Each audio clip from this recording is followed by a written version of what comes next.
Baik, saudaraku dikasih Tuhan, hari ini minggu keempat kita berbicara tentang iman yang mengalahkan pikiran yang negatif. Katakan pikiran yang negatif. 2 minggu yang lalu saya berbicara tentang iman yang mengalahkan apa saudara?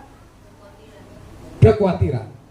Ya, khawatir, negatif, ada mungkin korelasinya.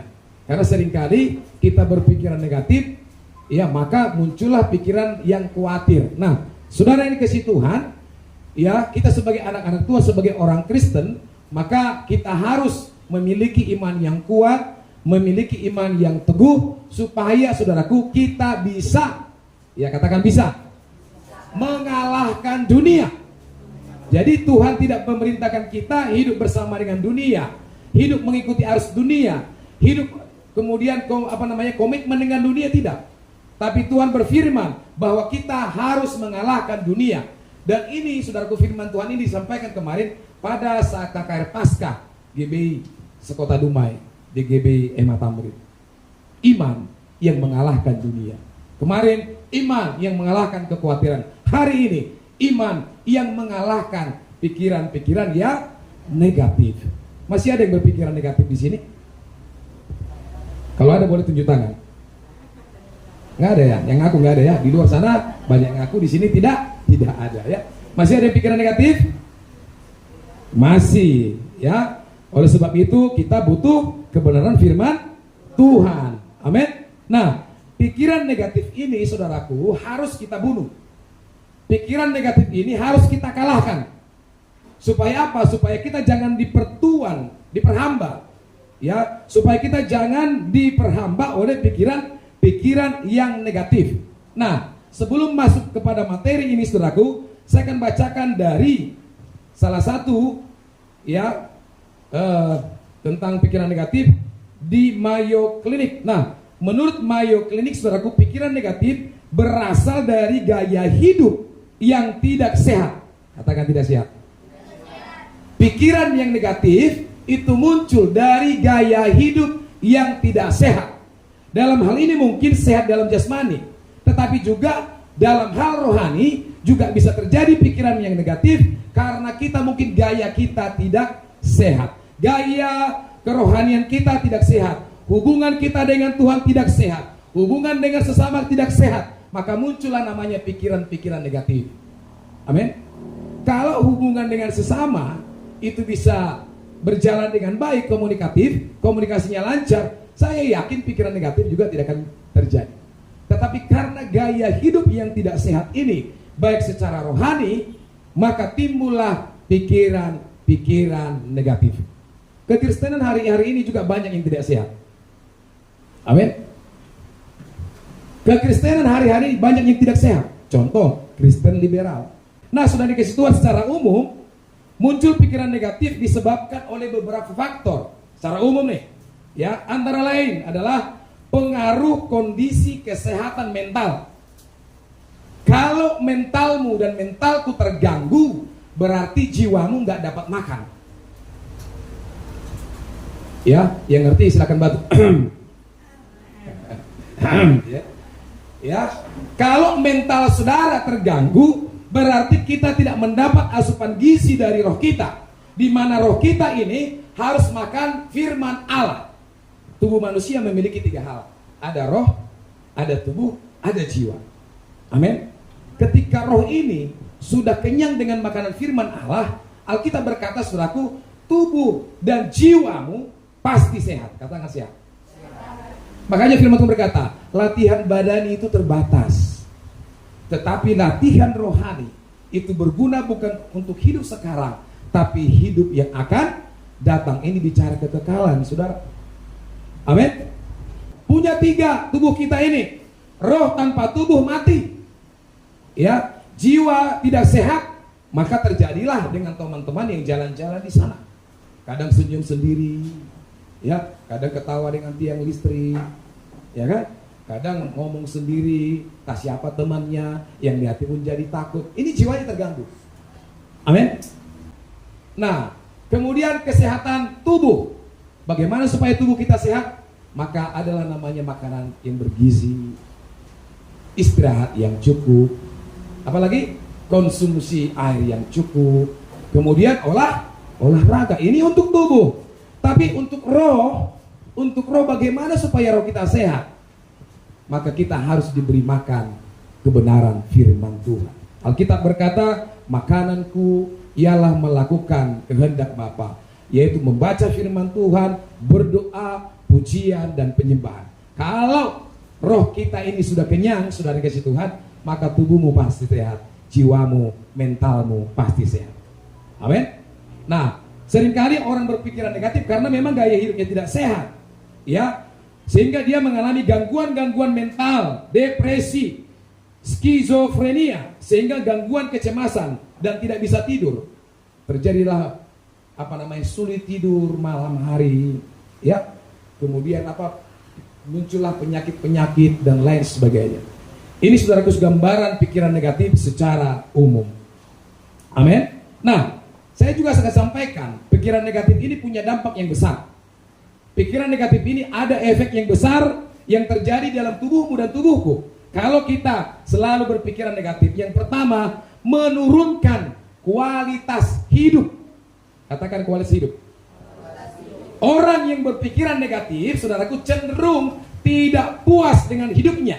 Meski sebenarnya banyak hal yang positif ada di dalam dirinya. Amin. Dia cenderung, saudaraku, kualitasnya itu turun. Kualitas hidupnya tidak ada. Kalau bahasa Bataknya itu, saudaraku, madisu. Masa depan suram. Hidupnya setiap hari tidak ada gairah. Ya, hidupnya itu sama. Dari bangun pagi, siang hari, terbenam sama. Mendos-dos. Ya, rata, tidak ada kegairahan. Ini saudaraku, orangnya berpikiran negatif sehingga menurunkan kualitas hidupnya. Nyembah Tuhan apa adanya.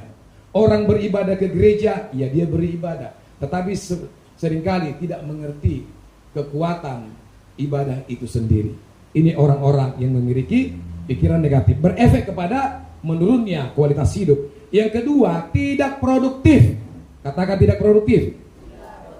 Orang yang punya negatif thinking akan malas. Perhatikan orang malas. Siapa pernah malas di sini? Pernah malas?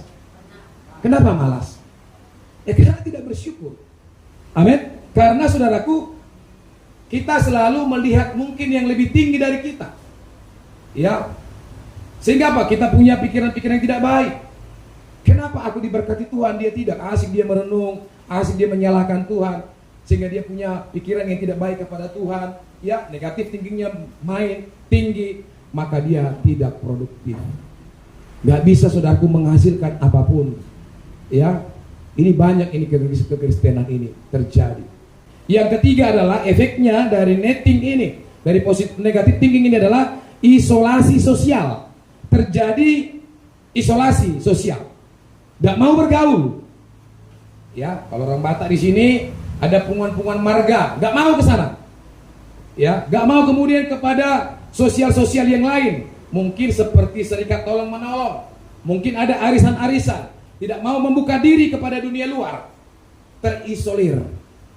Ya, menganggap dirinya tidak mampu, menganggap dirinya adalah paling terhina di dunia, termiskin di dunia, seperti lagu. Ya, orang termiskin dunia lagunya kan? Termiskin dunia, ya. Selalu begitu, sehingga dia tidak mau mengangkat wajahnya, ya, mempertunjukkan wajahnya kepada orang bahwa dia adalah anak Tuhan, karena memiliki pengaruh-pengaruh negatif tinggi. Nah, yang keempat, saudaraku, apa efeknya? Gangguan kesehatan mental. Pernah lihat orang gangguannya memiliki gangguan mental? Ya. Ini gangguan mental. Ketika interview nggak sanggup, nangis, ya kan? Ketika disuruh bekerja tidak berani bekerja di bawah tekanan, nangis, ulang. Ini mentalnya nggak sehat. Amin. Kalau mental yang kuat, sekuat apapun presurnya, sekuat apapun tekanannya, dia akan tetap boleh, ya, berjalan di dalam kebenaran. Nah, kemudian gangguan yang terakhir, yang kelima di sini adalah ada masalah dalam hubungan, relationship-nya dengan Tuhan, dengan sesama, pasti ada masalah. Makanya tadi kan terjadinya negatif thinking itu karena apa? Karena gaya hidup yang tidak sehat, baik secara rohani, baik secara pikiran dan lain sebagainya. Nah, selain hal tersebut, ada pula ciri-ciri seorang yang memiliki pikiran negatif. Yang pertama, ciri-cirinya selalu khawatir. Saya udah bahas 2 minggu lalu ini tentang khawatir ini. Takut, gak berani tidur sendiri. Ya, ke toilet harus ditemanin. Ya, dan lain sebagainya. Kemudian melebih-lebihkan kemungkinan ancaman. Jangan-jangan saya nanti dihadang.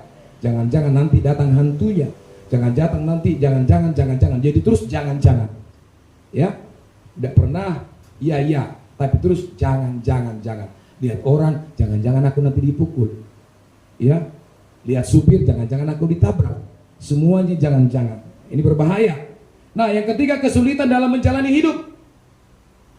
Tadi sudah kita bahas, nggak ada gairah. Ya, sulit mencerna, sulit mengalahkan pencobaan, sulit mengalahkan penderitaan, tidak memiliki jalan keluar ketika dia memiliki masalah. Ya, kemudian kesulitan dalam mengambil keputusan, bingung. Ya, panik. Ya, sering orang bingung kan, dan panik ini hati-hati nih. Ya, kemudian yang terakhir adalah merasa cemas. Nah, ini ciri-ciri orang yang selalu berpikiran negatif. Amin. Katakan, aku tidak mau. Sama-sama, aku tidak mau berpikiran negatif. Amin. Walaupun tidak selamanya negatif itu salah. Betul ya? Betul? Bapak-bapak, ibu-ibu, kalau sudah medical check up ke klinik, kalau saudara dinyatakan positif pasti takut. Iya kan? Tapi ketika kita ke rumah sakit melakukan check up dikatakan negatif, luar biasa senangnya.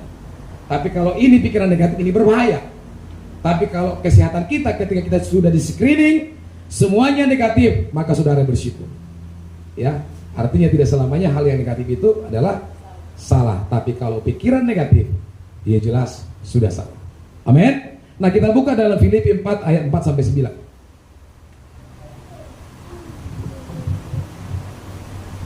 Kita baca ayat 4-nya saya, ayat 5 nanti jemaat Tuhan yang diberkati Tuhan. Filipi 4 ayat yang keempat sampai ayat yang ke-9.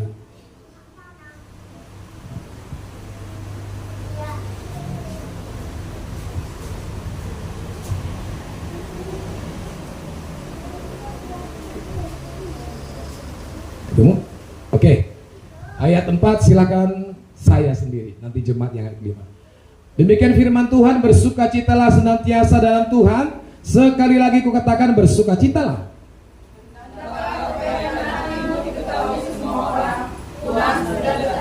Janganlah hendaknya kamu khawatir tentang apapun juga, tetapi nyatakanlah dalam segala hal keinginanmu kepada Allah dalam doa dan permohonan dengan ucapan syukur.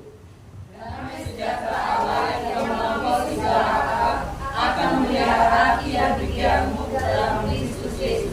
Jadi akhirnya saudara-saudara, semua yang benar, semua yang mulia, semua yang adil, semua yang suci, semua yang manis, semua yang sedap didengar, semua yang disebut kebajikan dan patut dipuji, pikirkanlah semuanya itu. Dan apa yang telah kamu pelajari, dan apa yang telah kamu terima, dan apa yang telah kamu dengar, dan apa yang telah kamu lihat padaku, lakukanlah itu. Maka Allah sumber damai sejahtera akan menyertai kamu. Iya, maka Allah sumber damai sejahtera akan menyertaimu. Nah, ini pesan Rasul Paulus kepada jemaat di Filipi. Nah, Paulus berkata dan mengetahui bahwa manusia ini identik dengan kedagingan. Di dalam pelayanannya Paulus banyak menjumpai jemaat-jemaat, baik saudaraku, jemaat di Filipi, mungkin mereka mengalami hal-hal yang tidak baik sehingga ada muncul kedagingan, ya, yang membuat percideraan, yang membuat masalah terjadi di dalam jemaat itu. Maka Paulus saudaraku berpesan bahwa kita harus meninggalkan pikiran yang negatif. Ya, kita harus meninggalkan hal-hal yang tidak baik. supaya kita menjadi berkat bagi banyak orang. Amin, saudara. Nah, kita, saudaraku, seringkali ya memikirkan pikiran yang negatif ini karena kita memang, saudaraku, diwarisi benih dosa dari nenek moyang ya. Seringkali kita membuat sesuatu hal itu selalu mengacu kepada kedagingan ya. Nah, pikiran negatif bisa muncul karena respon yang salah ya. Pikiran negatif bisa muncul karena respon yang salah terhadap apa yang kita alami ya. Respon di awal tahun baru saya sudah sampaikan hal ini. Apapun masalah ya, apapun yang diizinkan oleh Tuhan berlaku bagi saudara dan saya, karena iblis itu diberi izin untuk menguji setiap kita, untuk menguji hidupmu dan hidupku. Apakah kita ya milik Tuhan? Apakah kita ya orang yang sungguh-sungguh hidup dalam Tuhan? Kita diuji, Bapak Ibu. Nah, jadi ketika ujian itu datang lewat pikiran negatif ini, maka saudaraku, kita harus memiliki respon yang benar. Kalau kita sakit, miliki respon yang benar. Kalau kita tidak punya uang atau ekonomi kita rusak, atau katakanlah ekonomi kita itu, saudaraku, defisit keuangan kita, miliki respon yang benar. Amin. Ya, kalau orang tua kita sudah tidak ada lagi, miliki respon yang benar. Kalau suami atau istri kita tidak ada lagi, miliki respon yang benar. Kalau kita mungkin diberhentikan dari sebuah perusahaan, miliki respon yang benar, sekalipun itu tidak enak.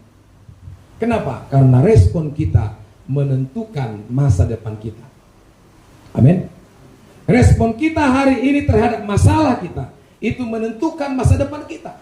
Kalau respon kita salah, ini bahaya. Ya, contoh, ada beberapa orang yang tidak memiliki anak karena jarang mendengarkan firman Tuhan. Ya, sudah umur tua, ya, dipaksa diceritain memiliki anak, nggak bisa lagi, akhirnya apa? Punya respon yang salah. Ya, apa respon yang salah yang sering kali? Ceraikan istri, ceraikan suami, ambil istri baru supaya memiliki anak.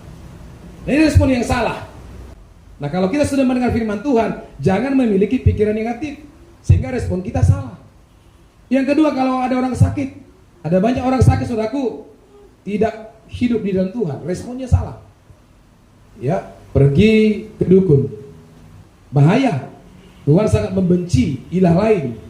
Tuhan tidak pernah toleransi kepada Tuhan-Tuhan yang lain. Ya, dia sangat membenci, saudaraku, hal-hal yang demikian. Nah, itu salah satu contoh, saudaraku. Nah, jika tidak diatasi, akan mengganggu kita dalam pertumbuhan rohani.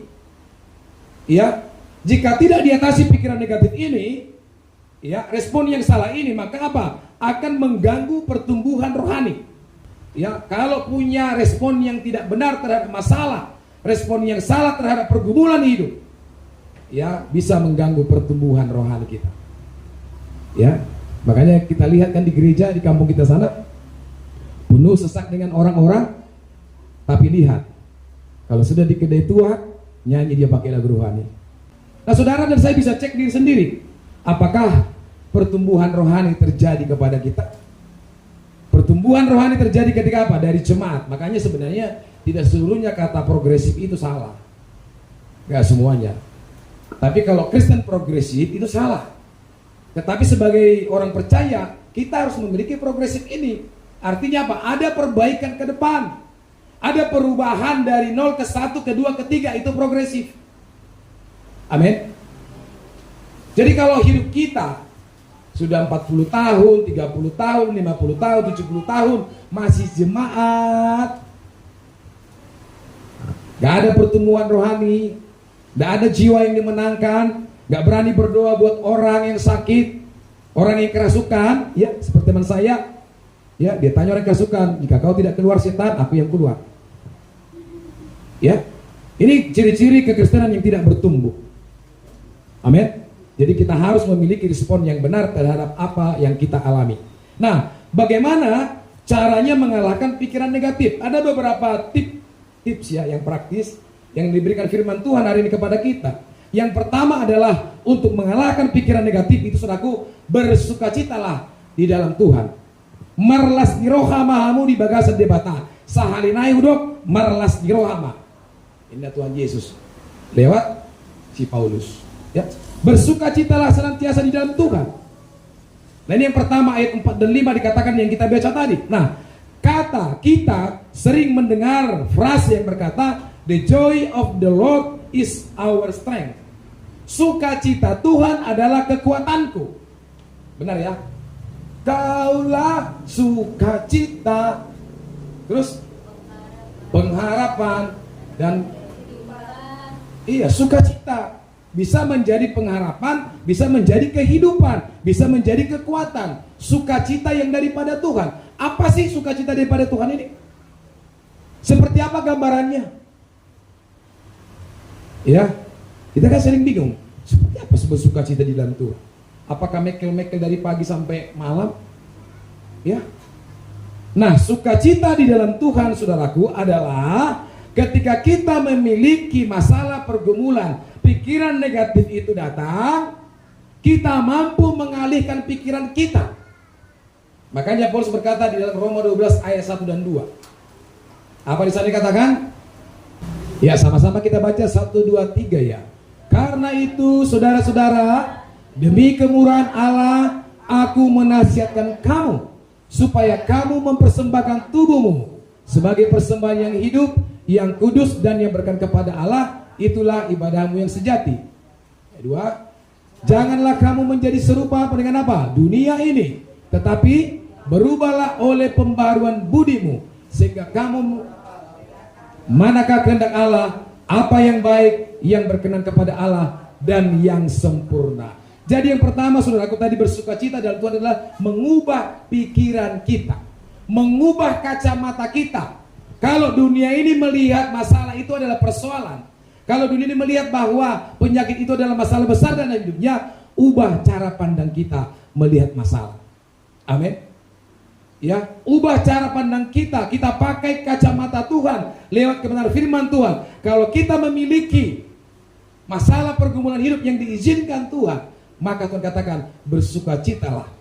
Artinya apa? Kalau masalah itu datang, jangan fokus kepada masalahmu dan masalahku. Jangan berfokus kepada penyakitku dan penyakitmu. Ini yang mengubah hidup kita. Itulah yang dikatakan firman Tuhan, bersukacita. Ya, secara logikanya mana ada orang bersukacita kalau sakit? Ada Bapak Ibu?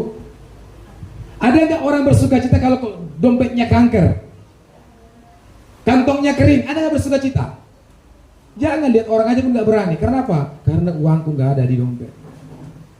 Nah, bagaimana orang yang bersukacita di dalam Tuhan melihat masalah ini?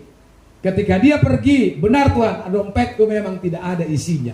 Tetapi hari ini aku percaya, ketika aku melangkah bersama dengan Tuhan, Tuhan akan berkati aku dengan caranya yang ajaib. Amin. Ini orang yang bersukacita dalam Tuhan, karena itu kekuatan kita. Yang kedua, kalau kita sakit, mungkin betul analisa dokter, mungkin.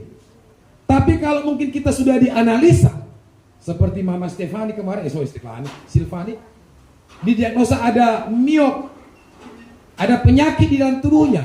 Katakanlah analisis betul. Tetapi saya ajarkan, kita semua di tempat ini, firman Tuhan mengajar kita, ubah cara pandang kita melihat masalah itu. Penyakit myop itu tidak menakutkan. Karena tidak semua penyakit membawa kematian. Tapi ada penyakit yang memuliakan Allah. Ada penyakit yang memuliakan nama Tuhan. Jadi jangan takut. Ya, kemarin saya katakan kepada beberapa teman, dia punya masalah. Saya bilang, firman Allah berkata, hati yang gembira adalah obat yang manjur. Ya, hati yang gembira adalah obat, seperti obat. Hati yang senang, hati yang penuh dengan sukacita, itulah obat, itulah kekuatan. Jadi begitu cara kita bersukacita melihat pergumulan masalah yang terjadi dalam hidup kita, sehingga ya poinnya, negatif thinking, pikiran negatif tidak merusak kepala otak kita, tidak merusak iman kita. Amin. Amin. Iya, harus amin, nggak boleh aman, harus amin ya. Nah, Perintah bersukacitalah senantiasa berarti kita didorong untuk mengaktifkan sukacita itu di dalam diri kita. Sukacita yang sejati bersumber dari Tuhan, bukan dari sekeliling atau situasi. Jadi jangan coba-coba cari sukacita dari orang lain. Jadi hati-hati dengan lingkungan. Hati-hati siapa temanmu, siapa sohibmu, ya. Hati-hati dengan itu. Makanya kemarin saya nonton khotbah dari Pak Suheri Gultom, ya, GBI Pelita Medan.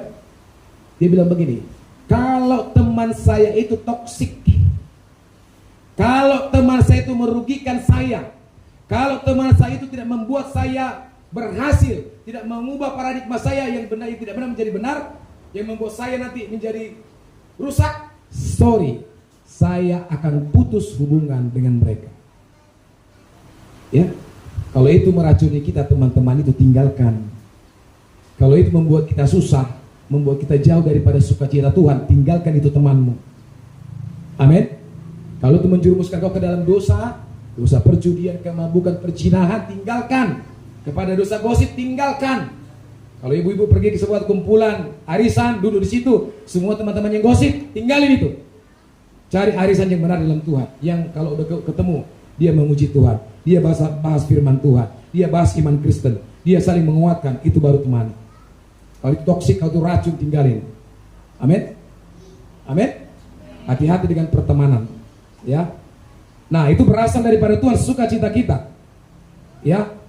Kemudian sukacita itu dapat menular, ya. Sukacita dapat menular dan berdampak bagi orang lain. Sukacita yang akan menggerakkan kita berbuat baik dan menginspirasi sesama. Saya lihat di sini ada kata-kata sukacita yang akan menggerakkan kita. Sukacita dapat menular dan berdampak. Ya, jadi sukacita itu bisa menular. Ya, hari ini kita tularkan sukacita kepada orang lain. Amin. Ya, kita harus tularkan. Jangan tularkan penyakit. Jangan tularkan dosa. Jangan tularkan masalah kepada temanmu, tapi tularkanlah sukacita yang daripada Tuhan, supaya dia juga bersukacita.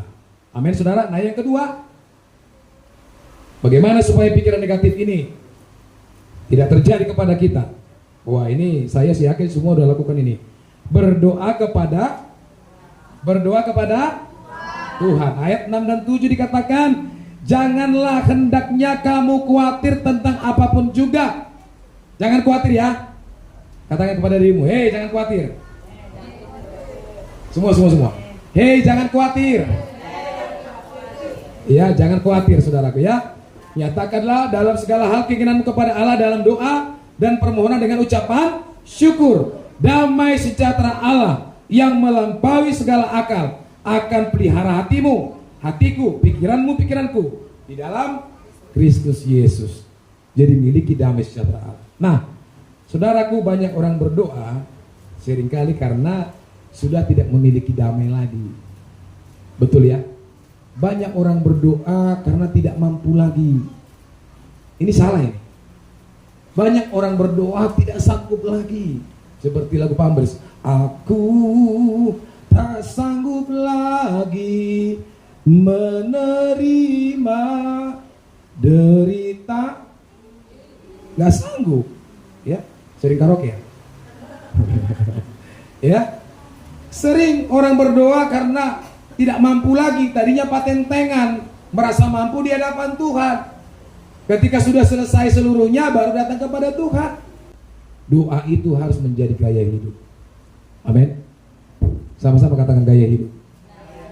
Ya, jangan sudah mentok baru butuh Tuhan. Jangan sudah nyawa di sini di leher baru datang kepada Tuhan, baru berdoa. Jangan semua sudah habis harta, habis anak-anak, tinggal sendiri baru berdoa kepada Tuhan. Jangan. Ya, berdoa itu harus menjadi gaya hidup. Nah, pikiran negatif, saudaraku, bisa kita tangkal, bisa kita lawan, kita usir dengan berdoa kepada Tuhan. Pikiran negatif yang tidak kita singkirkan dapat memicu timbulnya kekhawatiran dalam diri kita. Ya, jadi jangan ada yang khawatir. Karena Alkitab berkata burung di udara itu katanya Tuhan apa? Bunga di ladang Tuhan hiasi. Apalagi kamu dan saya. Amin. Amin. Pasti Tuhan pelihara. Biasanya kekhawatiran akan membawa kita kepada ketakutan, ya. Agar tidak dikuasai pikiran negatif, langkah menyatakan segala hal kepada Allah di dalam doa diajarkan dalam ayat yang kita baca tadi. Hasil yang akan didapatkan adalah damai sejahtera Allah yang melampaui segala akal akan memelihara hati dan pikiran kita. Ya, itu hasil doa. Jadi kalau belum memiliki damai, doa terus. Ya, sampai hati kita damai. Jadi kita harus berdoa supaya damai sejahtera Allah yang melampaui akal memelihara hati dan pikiran kita. Nah, yang ketiga, bagaimana caranya menghilangkan pikiran yang negatif? Berpikirlah hal-hal yang berkenan bagi Tuhan. Ya.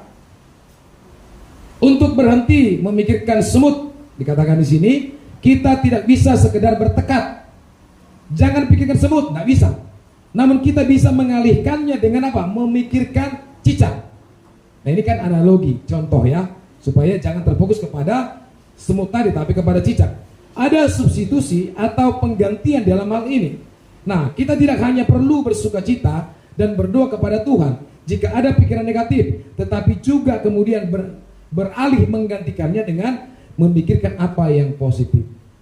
Ya, contoh, daripada saya marah, ya, tertarik sama si iblis, saya harus pikirkan, oh sebentar lagi pelayanan. Daripada saya marah, termakan umpan dari sejahat, saya harus pikirkan, oh nanti saya khotbah, nanti saya worship leader, nanti saya singer, nanti saya penuh syafaat. Daripada, jadi alihkan pikiran kita. Bukan hanya bertekad bahwa ini bisa kita kalahkan, tapi apa? Kita juga harus mengalihkan pikiran kita dari masalah yang negatif itu. Amin. Ya. Jadi harus seimbang perkataan dan perbuatan kita supaya bisa mengalahkan apa yang disebut dengan pikiran-pikiran yang negatif ini. Nah, ayat ini menyebutkan bahwa yang harus kita pikirkan adalah semua yang berkenan kepada Tuhan. Nah, kita baca apa yang dipikirkan, saudaraku. Ayat 8. Jadi akhirnya saudara-saudaraku, semua yang benar pikirkan. Yang mulia pikirkan. Semua yang adil pikirkan. Apalagi? Yang suci pikirkan. Kemudian apa yang kita pikirkan lagi? Yang manis. Jangan pikirkan yang pahit-pahit. Ya, karena memang kuat pikiran kita ini. Saya kadang-kadang kalau saya pikirkan tentang jeruk, ya nggak sengaja bisa air liur kita keluarkan. Ya, coba hari ini pikirkan tentang jeruk. Bisa aja. Kita pikirkan tentang makanan, bisa aja kita laporkan. Itu kuatnya pikiran itu, saudara ya. Semua yang manis, apalagi yang sedap didengar. Semua yang disebut kebajikan dan patut dipuji. Jadi sering-seringlah muji-muji.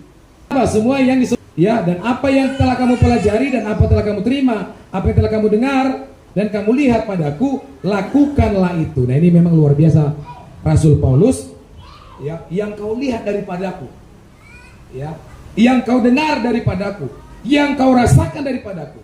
Paulus berani mengatakan ini. Aku belum pernah dengar pendeta berkhotbahkan yang kau lihat daripadaku, belum. Ya, tapi Paulus berani menyampaikan ini sebab memang dia adalah Rasul Tuhan yang luar biasa. Amin. Nah, tadi ada 3 hal yang kita lakukan. Bagaimana supaya kita bisa mengalahkan pikiran negatif kita. Iman kita itu, yang pertama adalah bersukacita dalam Tuhan. Yang kedua berdoa kepada Tuhan. Yang ketiga apa? Berpikir hal-hal yang berkenan bagi Tuhan. Yang manis-manis pikirkan ya. Yang enak-enak pikirkan.